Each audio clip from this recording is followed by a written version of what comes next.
నమస్కారం SRK news కి స్వాగతం. ఈనాటి వార్తా విశేషాలు.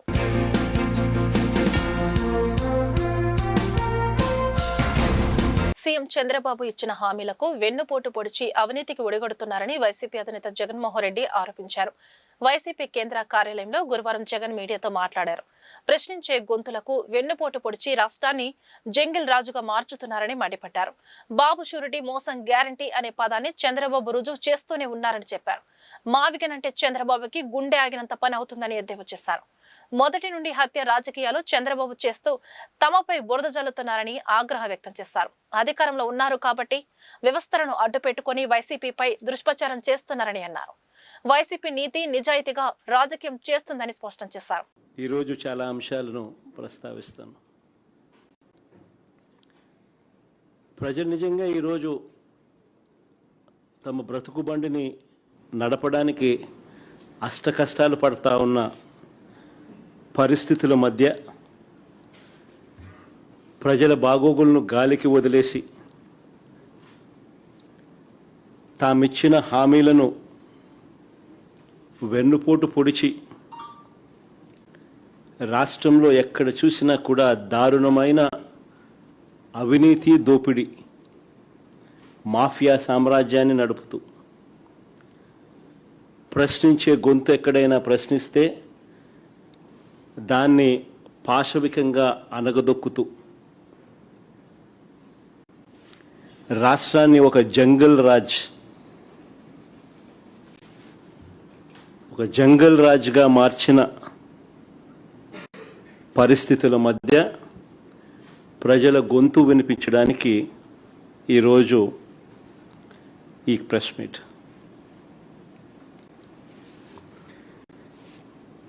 ఈ 2 ఏళ్ళు అవుతా ఉంది దాదాపుగా చంద్రబాబు నాయుడు గారు ప్రభుత్వం ఏర్పడి. ఈ 2 ఏళ్ళగా చంద్రబాబు నాయుడు గారు ప్రజలకు ఫలాని మంచి చేశాను అని చెప్పి చెప్పుకునే పరిస్థితి ఏదీ లేదు. 2 ఏళ్ల ప్రోగ్రెస్ రిపోర్ట్ చూస్తే ఒకే ఒక పాయింట్ మనందరికీ కూడా మళ్ళీ మళ్ళీ కనిపించే పాయింట్: బాబు షూరిటీ మోసం గ్యారంటీ. ఇది ఈ 2 ఏళ్ల బాబు పరిపాలన తీరును ఒకసారి గమనిస్తే మళ్ళీ ఒకసారి మనందరికీ కూడా కనిపించే నిజం. ఈ 2 ఏళ్ళగా ప్రజలను తాను వెన్నుపోట్లను పొడుస్తూనే ఉన్నాడు. రాష్ట్రంలో విచ్చలవిడిగా అవినీతి దోపిడీ జరుగుతూనే ఉంది. వీటి అన్నిటి నేపథ్యంలో చంద్రబాబు నాయుడు చేస్తా ఉన్న రాజకీయాలు ఏమిటి అని అంటే డైవర్షన్ పాలిటిక్స్.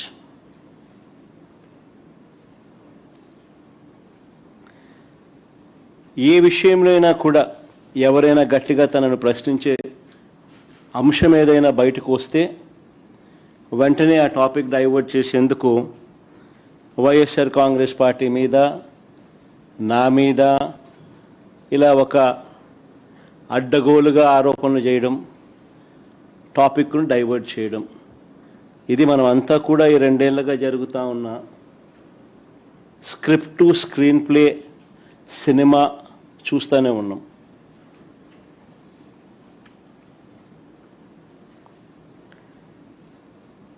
ఈ మధ్యకాలంలో చంద్రబాబు నాయుడు గారికి ఒక అంశం మీద ప్రస్తావన వస్తే చాలు ఆయన బీపీ పెరుగుతూ ఉంది.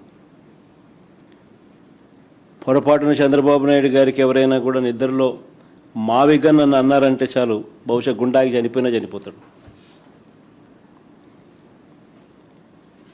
అంతగా ఆయనకు మావిగన్ అనే పేరు వింటే బీపీ పెరుగుతూ ఉంది. ఎప్పుడైనా మీరైనా పొరపాటున అనండి, ఎప్పుడైనా మావిగన్ గురించి మీ కమెంట్స్ ఏంటి సార్ అని. గుండె ఆగిపోకపోతే అదృష్టము, మిమ్మల్ని తిట్టకపోతే, వెంటనే మీ మీద బ్లాస్ట్ చేయకపోతే నిజంగా మీరంతా కరెక్ట్గా ఏ మేరకు అసెస్ చేస్తున్నారు చంద్రబాబు నాయుడు అని మీరే చెప్పగలుగుతారు. టాపిక్ డైవర్ట్ చేసేందుకు, ఇవన్నీ కూడా టాపిక్ డైవర్ట్ చేసేందుకు, ఎవరు కూడా ఆయనను ప్రశ్నించకుండా భయపెట్టేందుకు, ప్లస్ టాపిక్ డైవర్షన్కు వీళ్ళంతకి వీళ్ళే బిల్డప్ ఇస్తారు, వీళ్ళంతకి వీళ్ళే ఒక కథ అల్లుతారు, వీళ్ళంతకి వీళ్ళే ఈనాడు, ఆంధ్రజ్యోతి, టీవీ5, చంద్రబాబు నాయుడు, ఇదో మాఫియా ముఠా. వీళ్ళు ఏమనుకుంటే అది ఒక అబద్ధాన్ని వీళ్ళే బిల్డ్ చేస్తారు, ఆ అబద్ధం మీద వీళ్ళే దొంగ సాక్ష్యాలు, కేసులు కూడా వీళ్ళ అధికారుల చేత పెట్టించేసేస్తారు. ఇది జరుగుతూ ఉన్నది ఆంధ్ర రాష్ట్రంలో. నిజంగా ఏ స్థాయికి పోయింది అని అంటే, ఈ మధ్యకాలంలోనే కడపలో, ఈ మధ్యకాలంలో ఒక టాపిక్ ఆఫ్ డిస్కషన్ ఇది, కడపలో పెద్ద దస్తగిరి అని ఆయన మా పార్టీకి చెందిన వ్యక్తి, మా పార్టీ కార్యకర్త, మావాడు, చనిపోయింది మావాడు. మా పార్టీకి చెందిన కార్యకర్త చనిపోతే మేం బాధపడతాం. అలాంటిది ఆ కేసును పూర్తిగా ట్విస్ట్ చేసి మా పార్టీ మీదనే బురద జల్లడం కోసం వాడుకుంటా ఉన్నారు. చివరకు మా డిప్యూటీ మేయర్గా పనిచేసిన నిత్యానంద రెడ్డిని, మా రవిమామను, వీళ్ళపై కూడా బురద జల్లుతా ఉన్నారు. యజమాని సంతకంతో సంబంధం లేకుండా కౌలు రైతులకు గుర్తింపు కార్డులు ఇవ్వాలని ఏపీ కౌలు రైతు సంఘం రాష్ట్ర కార్యదర్శి మాగంటి హరిబాబు, జిల్లా ఉపాధ్యక్షుడు పాసెం రామారావు డిమాండ్ చేశారు. బ్రాడిపేట సిపిఎం కార్యాలయంలో గురువారం వారు మాట్లాడారు. జిల్లాలో 70% మంది కౌలు రైతులు వ్యవసాయ భూములను సాగు చేస్తున్నారని, ప్రభుత్వం నుండి ఎలాంటి సాయం అందలేదని అన్నారు. అన్నదాత సుఖీభావ పథకాన్ని కౌలు రైతులకు కూడా వర్తింపజేయాలన్నారు.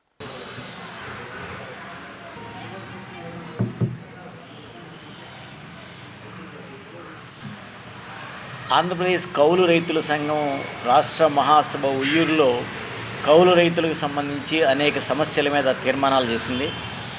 ప్రధానంగా ఈ ప్రభుత్వం అధికారంలోకి రాకముందు పాత చట్టాన్ని మార్చేస్తాం, కొత్త చట్టం తీసుకొచ్చి కౌలు రైతులందరికీ సంక్షేమ పథకాలు, ప్రధానంగా అన్నదాత సుఖీభావ 20,000 అందరికీ ఇస్తామన్నారు. పాత ప్రభుత్వం ఓసీ కౌలు రైతులకి అప్పటి రైతు భరోసా ఇవ్వకపోతే రైతులకి కులాలేంటి, అందరూ రైతులే కాబట్టి మేము అందరికీ ఇస్తామని మాటిచ్చారు. కానీ ఏరు దాటేదాకా ఏటి మల్లయ్య, ఏరు దాటిన తర్వాత బోడి మల్లయ్యలాగా అధికారంలోకి వచ్చిన తర్వాత ప్రత్యేకించి అచ్చెన్నాయుడు గారు ప్రభుత్వం భూస్వాములకి లొంగిపోయి 2 సంవత్సరాలైనా పాత చట్టాన్ని మార్చడానికి చొరవ చేయటం కానీ, ప్రయత్నం కానీ, దాన్ని ముసాయిదా తయారు చేసి అసెంబ్లీలో పెట్టి చట్టం చేసి కౌలు రైతుల సంక్షేమం కోసం, మేలు కోసం చేస్తున్న ప్రయత్నం సున్నాగా కనిపిస్తుంది.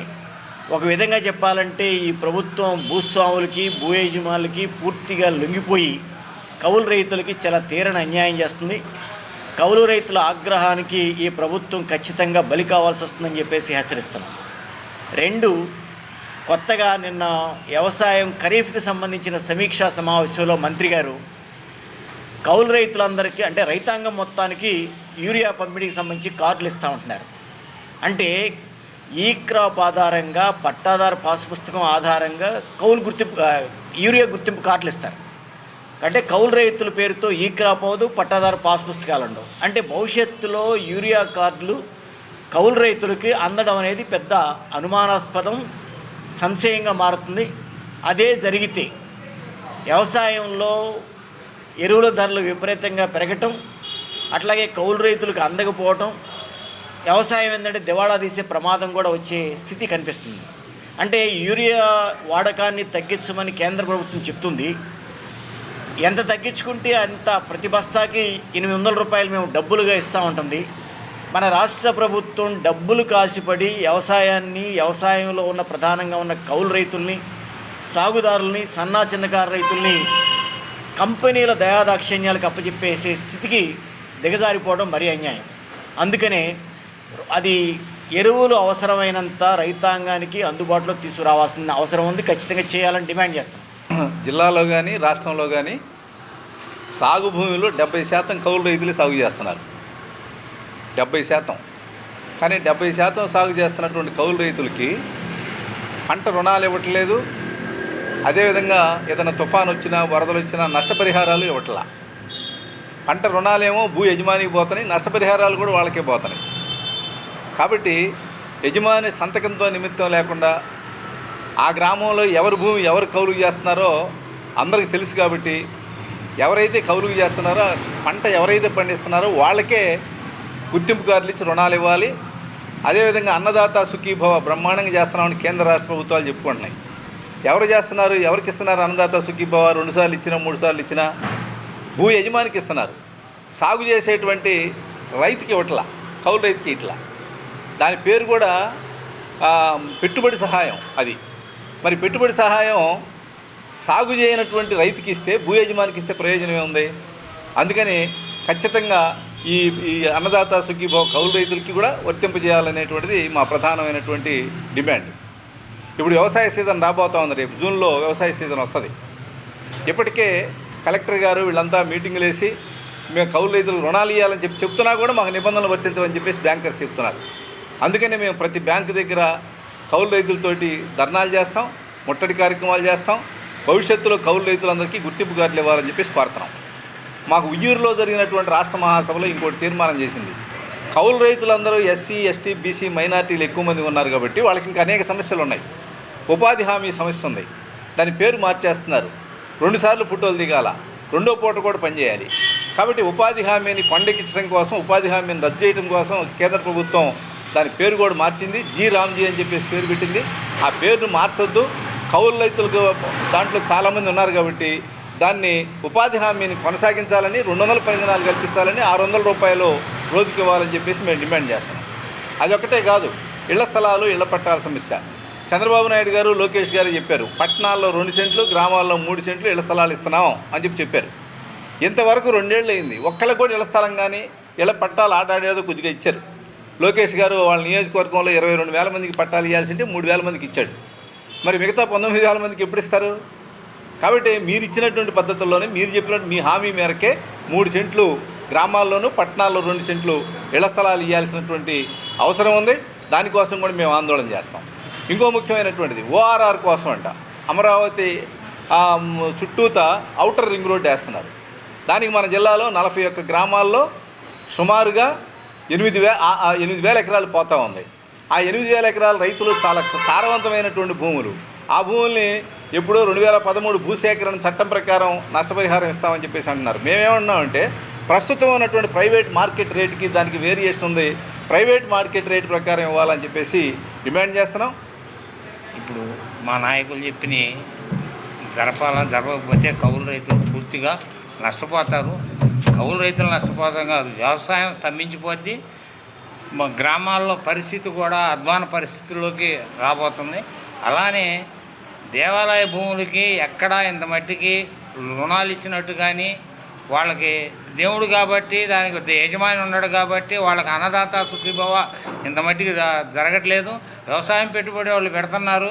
పెట్టినా కూడా దాదాపు 100 ఎకరాలు చేస్తున్నా కూడా దేవాలయ భూములకి అన్నీ ఈ క్రాపింగ్ కానీ, ప్రభుత్వం ఇచ్చే ఇన్పుట్స్ కానీ, బ్యాంకు రుణాలు కానీ, దేవాలయ భూములు చేసే వాళ్ళకి CCRC కార్డు ఇచ్చి వాళ్ళకి రుణాలు ఎమ్మటే ఇవ్వాలి. అలానే ఇప్పుడు ఈ కొండవీడి వాగు మేడుకుండూరులో మేడుకుండూరు పిరంగపురంలో బయలుదేరి ఉండవల్లి దాకా రాబోతుంది, ఉండవల్లి దాకా వస్తుంది. దాన్ని ఆధునీకరణ చేయకుండా ఆ ఉండవల్లి చుట్టూతో తిరిగి ఆ నీళ్ళు ఎట్లా కొడదాం, బయటికి వెళ్ళకూడదాం, ఆ చెరువుల్లోకి ఎట్లా పెడదాం చూస్తున్నారు. కానీ దాని క్యాచ్మెంట్ పైన ఏరియా దాదాపు మేడుకుండూరు నుంచే తాడేపల్లి ఈ ప్రాంతం వెనక భాగం అంతా మునిగిపోతుంది. వెనక భాగం అంతా మునిగిపోటాన కొన్ని 100 ఎకరాలు, దాదాపు 13-14 ఎకరాలు బాగా అధిక వర్షాలు 1 గంటలో కురిసిందంటే ఆ పంట అంతా నాశనం అవుతుంది. అందుకని ఆ కొండవీడు వాగు ఆధునీకరణ కూడా కంపల్సరీగా ఈ ఎండాకాలంలో చేయాలా. చేయకపోతే ఆ మురుగుతోటి అక్కడ చేసే కౌలు రైతులు కానీ, రైతులు కానీ పూర్తిగా దెబ్బతింటారు. Professor Nageswararao deputy CM Pawan కళ్యాణ్పై చేసిన వ్యాఖ్యలు వెనక్కి తీసుకోవాలని జనసేన పార్టీ గుంటూరు జిల్లా అధ్యక్షుడు గాదే వెంకటేశ్వరరావు డిమాండ్ చేశారు. లార్జ్ సెంటర్లోని జనసేన పార్టీ కార్యాలయంలో గురువారం వెంకటేశ్వరరావు మాట్లాడారు. పెద్ద మేధావిలా భావించే నాగేశ్వరరావు ఇన్ని అబద్ధాలు ఎందుకు చెబుతున్నారని ప్రశ్నించారు. రాష్ట్రంలో అనేక సంక్షేమ పథకాలను అమలు చేస్తూ తన శాఖను పవన్ అభివృద్ధి పదంలో నడిపిస్తుంటే నాగేశ్వరరావు ఆ విధంగా మాట్లాడడం సమంజసం కాదని అన్నారు.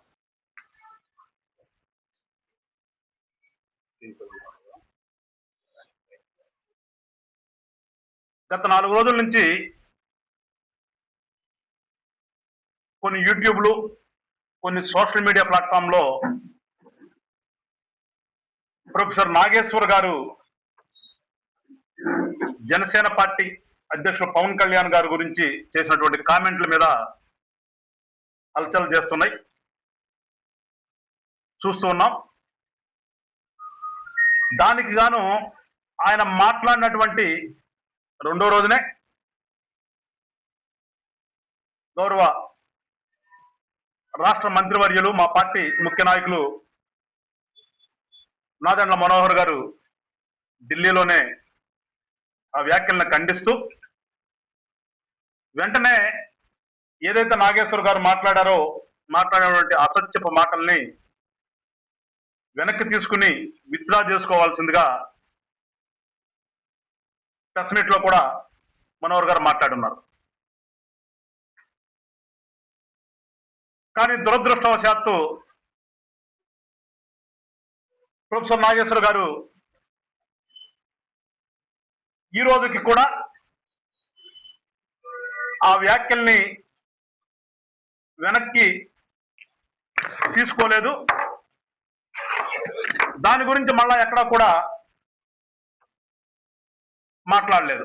సహజంగా ఆంధ్ర రాష్ట్రంలో కానీ, అటు తెలంగాణలో కానీ, ఉమ్మడి ఆంధ్ర రాష్ట్రంలో ప్రొఫెసర్ నాగేశ్వర్ గారు అంటే కాస్త విలువిస్తారు జనం అందరూ కూడా. ఆయనకి కొంత క్రెడిబిలిటీ ఉంది.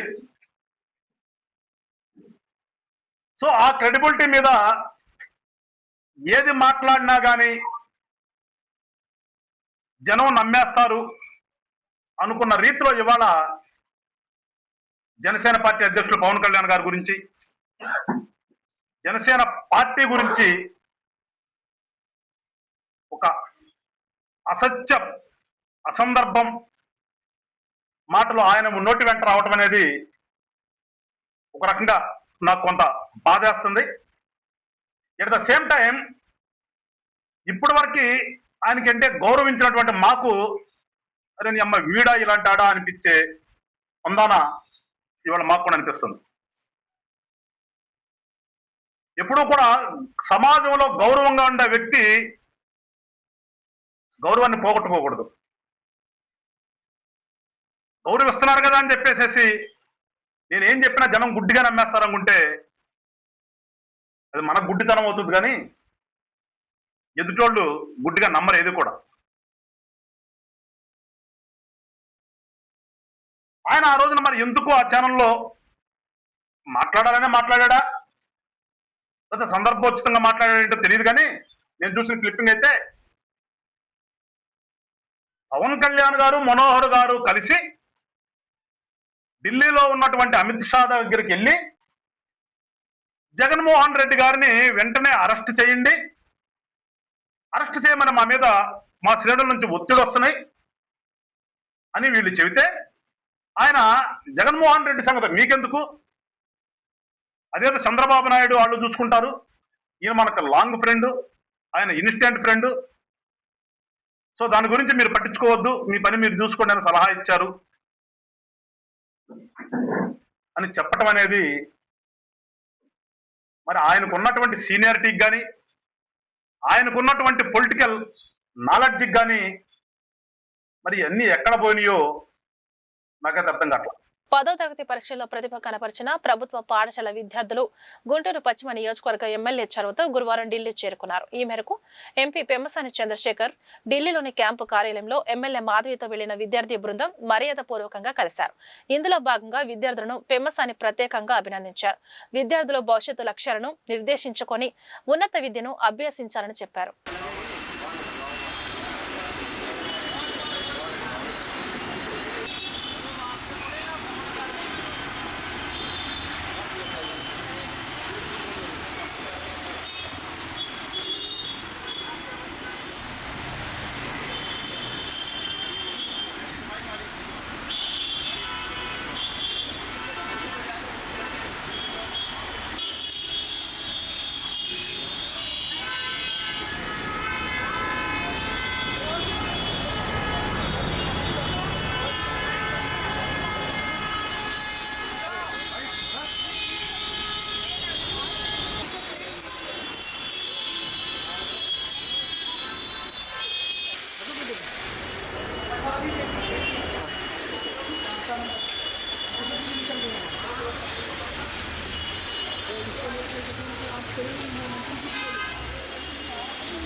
టీచర్స్ బాగా చెప్పారు సార్. 100 days యాక్షన్ ప్లాన్ హెల్ప్ఫుల్గా ఉంది సార్. బాగా ఇంపార్టెంట్ క్వశ్చన్స్ అవన్నీ టైం టేబుల్ మొత్తం పక్కాగా పెట్టారు సార్ గవర్నమెంట్. దానివల్ల స్టడీ అవర్స్ అవన్నీ చదివి మంచిగా స్కోర్ చేయడానికి హెల్ప్ అయింది సార్. స్వర్ణాంధ్ర నగర్లో 1.49 కోట్ల వ్యయంతో అంతర్గత సీసీ రోడ్లు, డ్రైన్ల నిర్మాణానికి గురువారం ఎమ్మెల్యే బూర్ల రామాంజనేయులు శంకుస్థాపన చేశారు. ఈ సందర్భంగా ఎమ్మెల్యే మాట్లాడుతూ చంద్రబాబు నేతృత్వంలో కూటమి ప్రభుత్వం గ్రామాల అభివృద్ధికి కృషి చేస్తుందని చెప్పారు.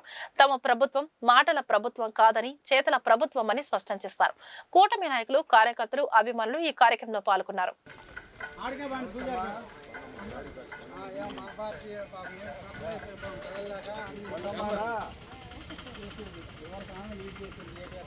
పెన్షన్స్ అన్నీ బాగా వస్తున్నాయి. రోడ్ వేశారు, రైలు బాగుంది, మంచినీళ్ళు అన్నీ బాగున్నాయి. వర్ధిల్లాలి రామాంజనేయులు గారి నాయకత్వం, వర్ధిల్లాలి పెమ్మసాని చంద్రశేఖర్ గారి నాయకత్వం, వర్ధిల్లాలి చంద్రబాబు నాయుడు గారి నాయకత్వం, వర్ధిల్లాలి పవన్ కళ్యాణ్ గారి నాయకత్వం, వర్ధిల్లాలి కూటమి ప్రభుత్వ ఐక్యత. పెద్దపల్కలూరు డివిజన్ గుంటూరు కార్పొరేషన్లోని పచ్చిపాడు నియోజకవర్గానికి సంబంధించి పెద్దపల్కలూరు డివిజన్లో రత్నగిరి నగరు, మనం ఈరోజు స్వర్ణాంధ్ర నగర్, జన్మభూమి నగర్, ఇవన్నీ కూడాను పేదలు నివసించేటటువంటి ప్రాంతాలు. పూర్తిగా వైసీపీ పాలనలో నిర్లక్ష్యానికి గురయ్యాయి. అయితే కూటమి ప్రభుత్వం వచ్చిన ఈ 22 నెలల్లోనే వీరికి కావాల్సినటువంటి రోడ్లు, డ్రైన్లు, తర్వాత పెన్షన్స్, గుళ్ళకు దీపదీప నైవేద్యాలు ఇవన్నీ కూడా మంజూరైనాయి. అయితే ఇక్కడ మనం అందరూ కూడా గమనించాల్సింది ఒకటే, ప్రజల గురించి ఆలోచించే ప్రభుత్వం, ప్రజా సంక్షేమం, ప్రజా అభివృద్ధిని గురించి 2 కళ్ళల్లో చూసేటటువంటి చంద్రబాబు నాయుడు గారి నాయకత్వంలో, పవన్ కళ్యాణ్ గారి యొక్క సహకారంతో, మోడీ యొక్క దాతృత్వంతో మన కూటమి ప్రభుత్వం ముందుకు నడుస్తుంది. ఇప్పుడు కూటమి ప్రభుత్వం ఆధ్వర్యంలో రేపు మనకు ఎన్నికలు, ఈ ఎన్నికలు కూటమి ప్రభుత్వం యొక్క ఎన్నికలు. ఈ ఎన్నికల్లో మనం ప్రభుత్వం కూటమి ప్రభుత్వం కాబట్టి కూటమి ధర్మాన్ని పరిశీలించి ఎవరికి సీట్ ఇచ్చినా వారందరూ కూడా మన కూటమి అభ్యర్థిగానే భావించాలి. సో కూటమి అభ్యర్థిగానే మనం అఖండ మెజార్టీని ఇవ్వాలి. మనకి 8 డివిజన్లు ఉంటే ఇప్పుడు 11 అవుతున్నాయి. సో ఎవరైతే ప్రజల మధ్య ఉంటారో, ఎవరైతే ప్రజల గురించి ఆలోచిస్తారో, ప్రజల యోగక్షేమాల గురించి తెలుసుకుంటారో, ప్రభుత్వం అన్ని విధాలుగా సర్వేలు జరిపి మంచి వ్యక్తిని నిర్ణయిస్తుంది. ఎవరు నిర్ణయించినా ఆ వ్యక్తి మన పార్టీ అభ్యర్థి. కాబట్టి మిమ్మల్ని అందరూ నేను కోరేది, ప్రజలకు అండగా ఉండండి. ప్రజా కార్యక్రమాలు, ప్రజా సమస్యలు ఎప్పటికప్పుడు దృష్టిలో పెట్టండి. వాటిని పరిష్కరించే విషయంలో మీకు మీ బిడ్డగా నేను ఎప్పుడూ అందుబాటులో ఉంటాను. ఈ వార్తలు ఇంతటితో సమాప్తం. నమస్కారం.